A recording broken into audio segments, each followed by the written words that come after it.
Searching for Photoshop alternatives for Mac? For modern, one-click improvements, start with Luminar Neo. You drop in a photo, test a few AI presets, then fine-tune light, color, and details without digging through endless panels. If your workflow mixes photos and short clips, use Camera Bag Pro. You can apply consistent filters across images and video, then adjust specific sliders when you want a more precise look. If your daily pain is just remove the annoying thing and crop, use Touch Retouch. It's built for quick cleanups and fast framing, so you're not setting up layers and masks for simple fixes. If Photoshop feels slow because you resize images one by one, switch to Photo Bulk.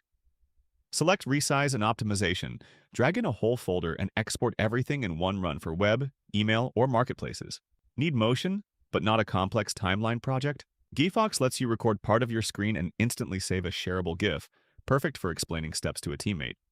Typography is another reason people stick with Photoshop. Typeface helps you preview and compare fonts side by side, while another Setapp app, Glyphs Mini, lets you tweak characters and export custom variants.